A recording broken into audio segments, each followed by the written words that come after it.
અને જામનગર બાદ હવે વાત દ્વારકાની. દ્વારકા જિલ્લામાં પણ સતત બીજા દિવસે વરસાદી માહોલ. ભર ઉનાળે દ્વારકા જિલ્લામાં ચોમાસા જેવો માહોલ જામ્યો છે, ત્યારે વરસાદના કારણે રસ્તા પર પાણી વહેતા થયા. કમોસમી વરસાદના કારણે ઉનાળુ પાકને નુકસાન થવાની ભીતિ ખેડૂતોને સતાવી રહી છે.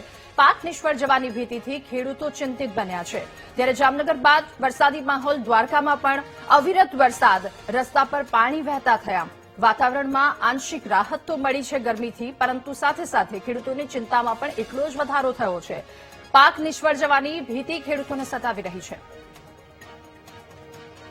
તો દ્વારકામાં ભર ઉનાળે ચોમાસા જેવો માહોલ જામ્યો. સતત બીજા દિવસે વરસાદ વરસ્યો. કમોસમી વરસાદ બીજા દિવસે ખાબક્યો.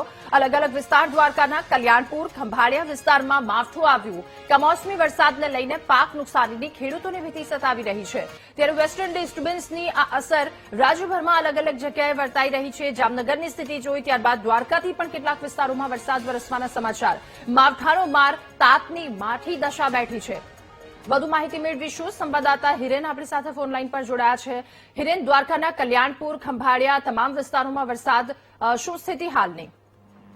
ચોક્કસ જણાવ્યું કે ગત રોજ પણ જે બોટાદ જિલ્લામાં વરસાદ નોંધાયા બાદ આજે પણ દ્વારકામાં વરસાદ પડ્યો છે. વહેલી સવારથી વાદળછાયા વાતાવરણ વચ્ચે આજે વીજળીના કડાકા ભડાકા સાથે વરસાદ પડ્યો હતો.